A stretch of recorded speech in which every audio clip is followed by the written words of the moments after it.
Hello, hi there. Welcome to Guiding Voice podcast series, The Guiding Voice for a Better Future. This podcast is to help students and young professionals to shape their careers. Dear listeners, in every episode, we interact with industry experts or academicians or coaches across the globe to drive some insightful conversations that will help our audience learn great things. Also, we share an interesting trivia or fun fact about the IT world towards the end of every episode. Thank you for tuning in.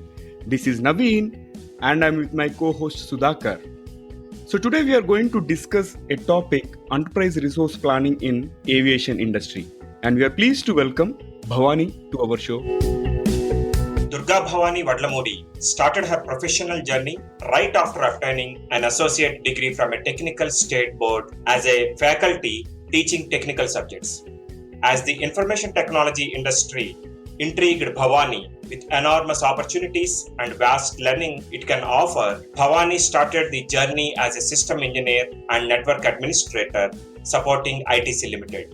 And that initiated her journey into ERP and database administration as her next career move. Bhavani took up the DBA role with General Electric, wherein she managed hundreds of databases along with the key initiatives around ERP deployments. In the last decade, Bhavani has taken increased responsibilities within multiple GE businesses in the ERP space, helping transform the business units to a more sustainable foundation of IT systems to execute their daily operations. Not afraid of taking complex challenges, Bhavani led many successful IT deployments with strong advocacy towards process standardization before digitization. She is fondly called as ERP Queen by the business leaders who are part of her professional journey. Treat your people by heart, they put brains at work while you only pay for their hands, has been Bhavani's mantra to be an authentic people leader. Bhavani, welcome to our show.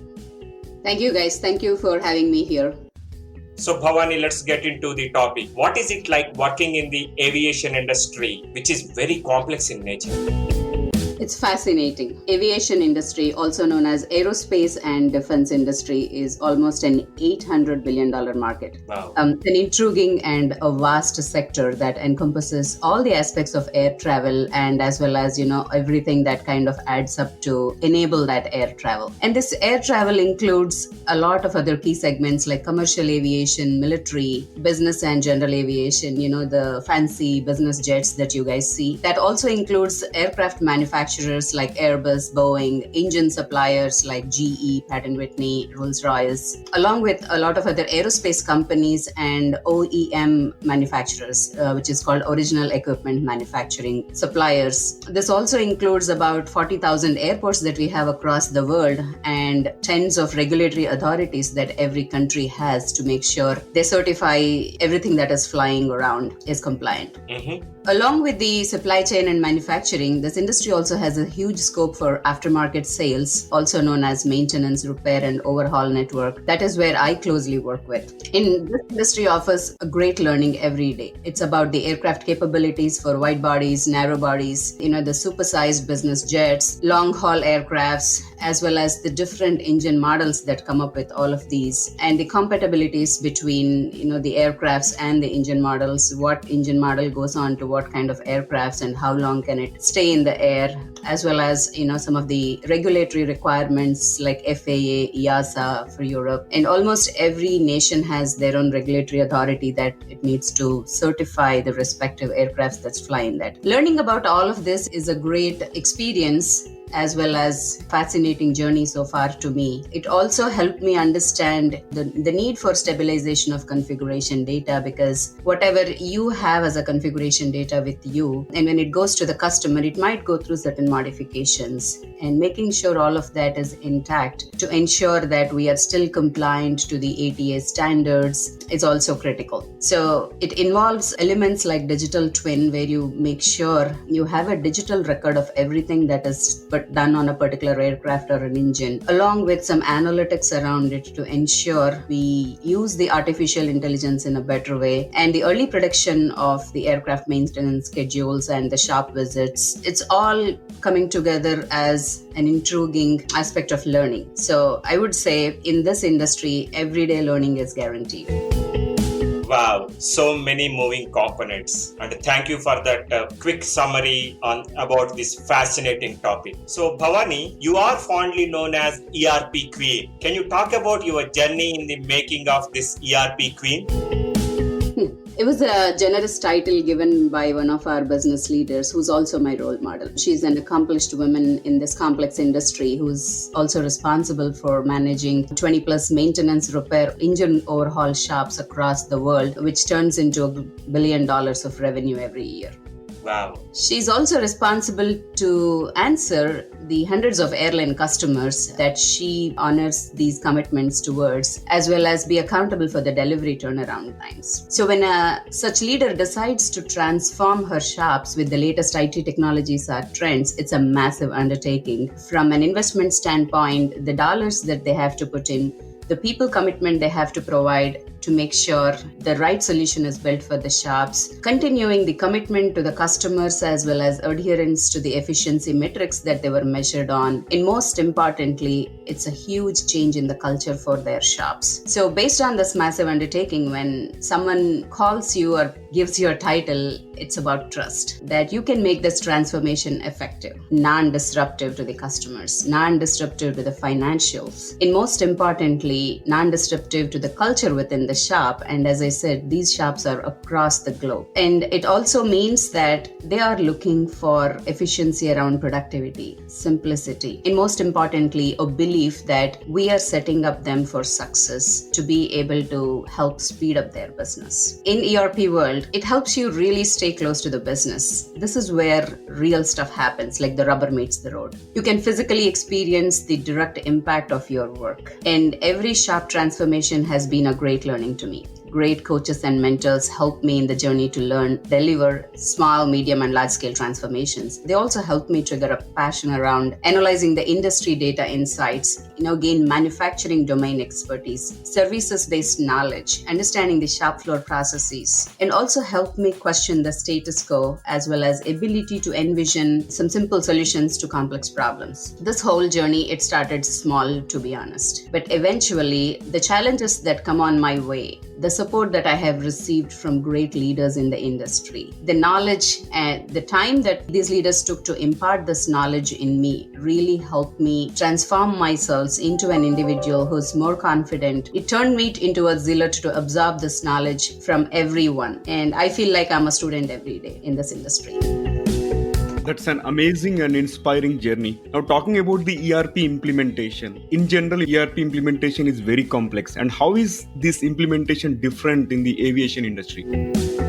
Thanks for the question, Naveen. It's definitely different. Most of the tier 1 and 2 companies, when I say tier 1 and tier 2, think about these as the airframe manufacturers like Airbus, Boeing, General Electric, Lockheed Martin. All of these companies have already started adopting ERP journey decades ago to manage their regular business operations. Managing their designs and engineering data is a little complex, and they use different tools for that. But think about handling their regular business operations in terms of talking to their vendors, customers, through their invoicing systems. This is something where they need to be really nimble and faster towards the customer requirements. The aviation industry is special because it's complex. It has complex bill of materials, complex configuration data that the ATA structure provides. Again, ATA is a standard for the aerospace technical norms. And there are a lot of different versions on how individual parts or components can be repaired and can lead to a long and complicated router operations, which is what we call them as taskless. The airframe maintenance or engine overhauls are really long supply chains. They are not done in, say a quick batches where a production manufacturing comes in and it just completes in an hour or a few hours. These supply chains can take really long duration, anywhere between 2 to 3 months, which means once an engine or an aircraft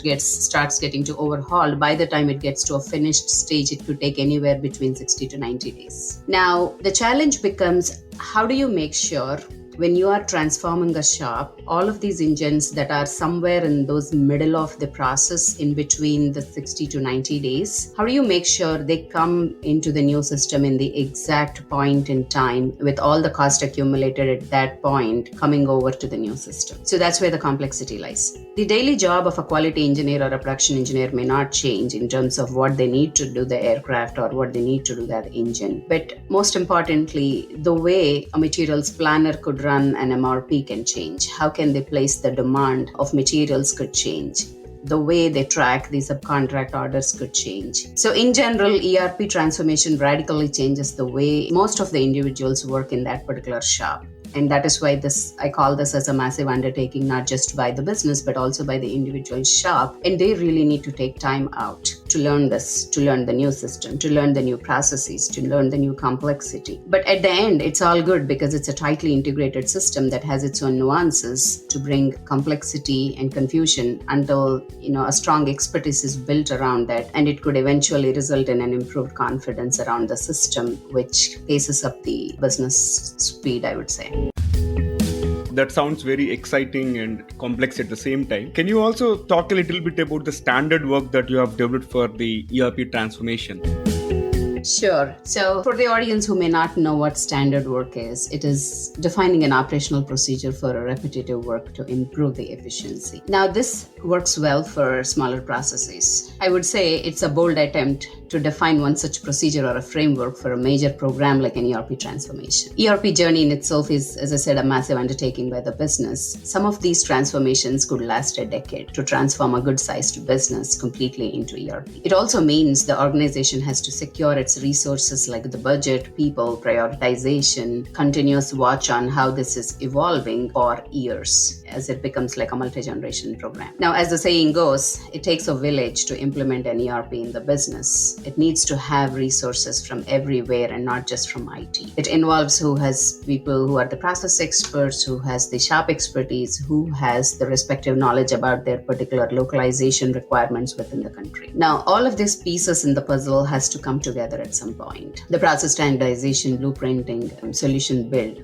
bringing over the data from the old system, as I mentioned, the work in progress engines that has to come over in the exact point in time to the new systems, they all has to come together at the right time. Standard work for ERP transformation helps provide a framework and helps assess the progress of the transformation journey by the site. It also helps assess the risks of the project at the right time. Also provides some metrics in terms of gauge ourselves on where do we stand with respect to the overall program as well as that particular individual deployment transformation. So this framework also encompasses all the possible best practices in the ERP deployments world and includes all the golden rules of ERP. And I would call it as a Bible for various milestones in the project. So as I said, it's just an attempt. It's working for us right now, and it can probably help the broader organization and the industry at a future point. Bhavani, with all these creativity and innovation that happens around ERP, how does a day in your life look like from a ERP Center of Excellence leader standpoint? Okay, sure. So I would say the day would be busy for sure.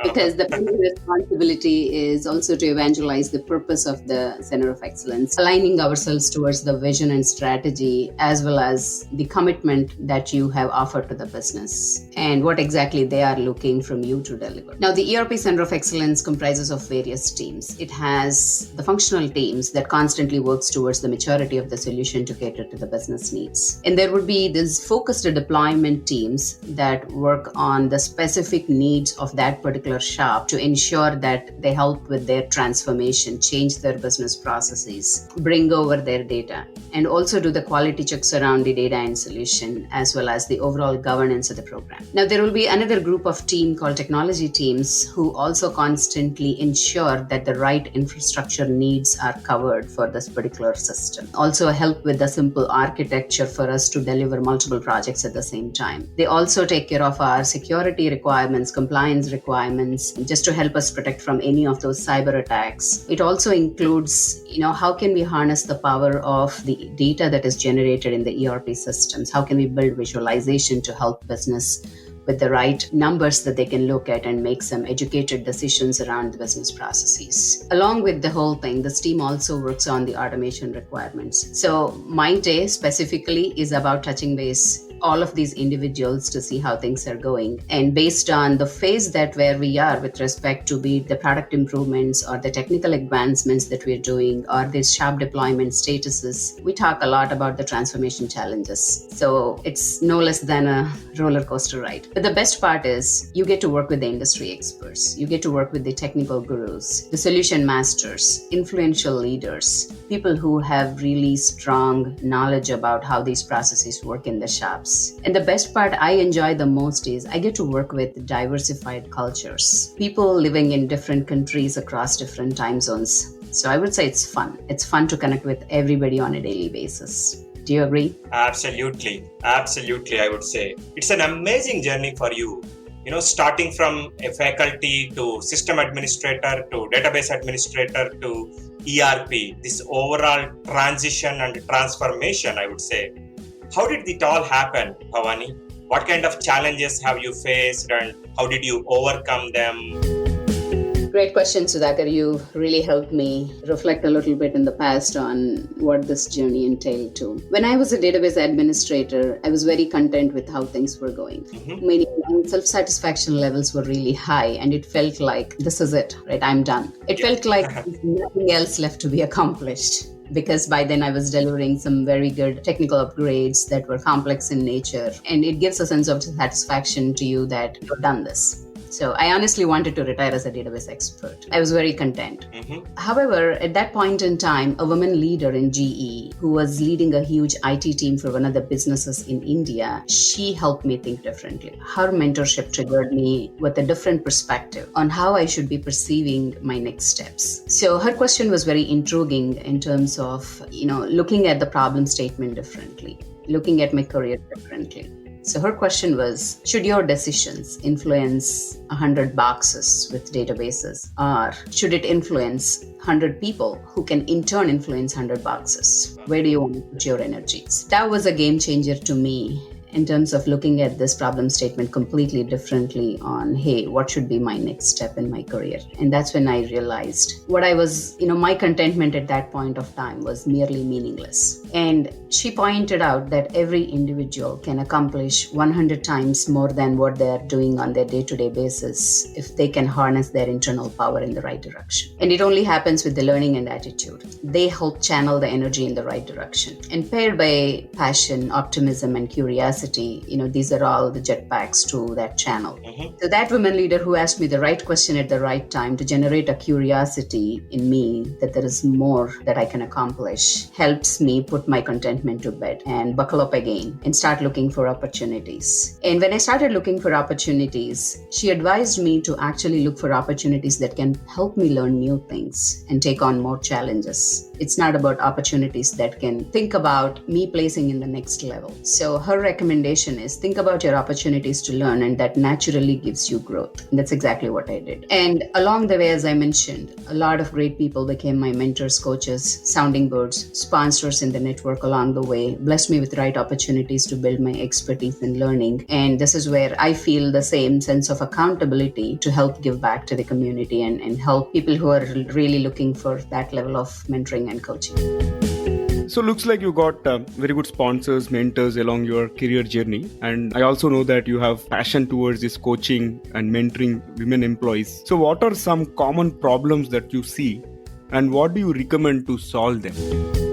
Great question. People also call me that I'm a little bit biased towards women. True in some way, because I truly think they need help. So early career women are very passionate about their learnings. I have seen some wonderful women coming out of college with a lot of passion towards their learning, their career growth, and also raising up to the challenges. Along the way, as new priorities gets added to their life, the focus seems to shift a little bit. It's not bad. These are the moments in life where one should completely experience to secure the joy of that particular phase. Getting married, having a kid, raising up that child. These are all critical moments in every woman's as well as men's life that they should really cherish and nourish for the rest of their life. However, a few women finds it difficult to bounce back with all those added responsibilities in life, it just becomes critical for them to continue with the same focus at work. Many women try to settle down where they are with contentment, as I said, which is what happened to me as well. At the same time, some women also face a lack of support from their respective families. This is the phase where we have noticed women drops out of their career during their mid-career moments. Or some women try to stay where they are and continue to just do that as a daily job, where their only focus is to deliver whatever has been given to them. So this is the phase we strongly believe that women needs a little push, a lift from the network. And how can we support from the network, help them strike a balance between their priorities and work-life balance? And this is the phase where they need to be coached on available options. And these could be very different with respect to the organization, be it the part-time flexibility or flexible hours that they can work, taking up simple responsibilities. Many organizations are coming up with such options to all of these women. And I have also noticed some organizations who are actually coaching these women to pick up their career back. And it gives me immense pleasure to talk to all of these individuals, especially women, to see how they're navigating through their careers with these additional responsibilities. And most importantly, the expectations from the society on them. So I always try to give a few tips to these individuals in terms of how they can foresee themselves picking up back on the career is do not fall into the trap of being an ideal wife or an ideal daughter-in-law or an ideal motherhood. You will never be able to meet that with your additional responsibility and focus on your career. It's okay. It's okay to not give them completely. Raise your children to be more independent. Coach them how to solve their problems on their own as much as they can. Don't try to babysit them every time. And you be the role model of your own children. It's important to set the expectations with the family clearly on what they can do and what they need to do to you and what you cannot do to them. Agree on a plan to cover things that you won't be able to attend to.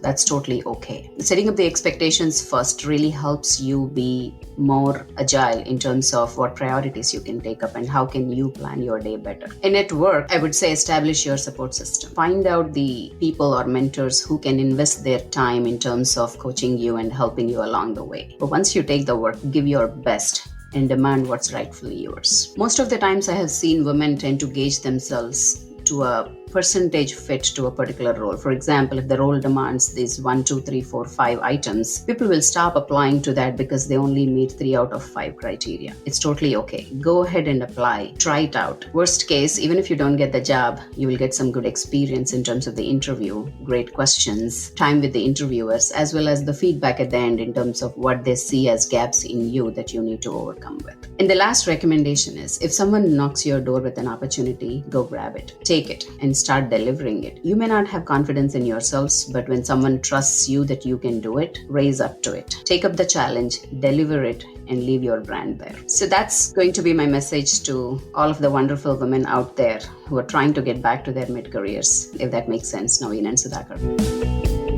Absolutely. Very, very inspiring tips, and I'm sure it will benefit the women audience out there who are really stuck up at a mid-career stage or maybe trying to balance playing the role of a ideal mother or daughter-in-law, as you mentioned. So very well summarized. Bhavani, switching topics a bit. You have worked on various technologies and you started your career as a faculty and then switched to DBA and now leading an ERP, COE as a global leader. So I'm very curious to know how you keep yourself up to date, current and relevant on technology trends.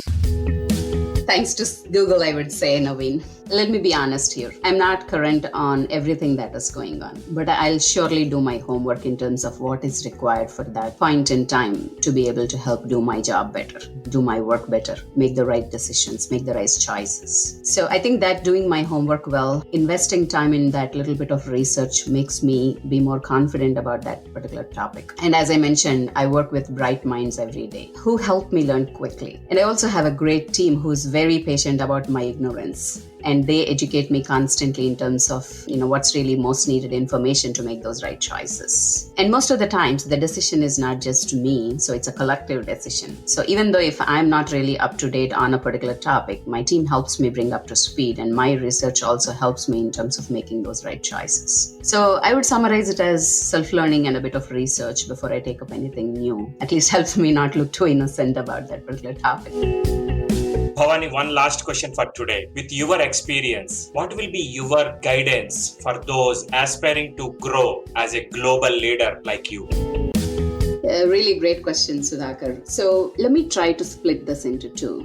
Right. One is people who have started their journey in this world, as well as people who are in the mid-career, and most importantly, people who are individual contributors, right, who get their work and try to deliver their work. Sure. So a few points that I want you to take away is never think this is it. There's always a lot more to it. Be curious, be optimistic, and put your best. Hard work definitely pays off. The second point I wanted you to take away is no one is naturally smart or born clever. When you look at some people, you kind of think that, oh, only he can do this. That's not true. You can accomplish anything by learning. This is called growth mindset. Thinking that anything can be done by learning and putting some effort to it is what we call as growth mindset. So invest enough time in terms of learning about it, and you can be smart one too. The third thing I wanted you to take away is take on stretch goals and deliver your best. Leave your mark, and that mark turns out to your unique selling point, USP. The last one is understand the big picture and think strategically. And this is where I call it as think like your boss. Sometimes we need help and we worry about how am I going to do this. So take a step back and think about what would my boss have done in this situation. That gives you a lot more clarity on how you can handle that situation. My other tips to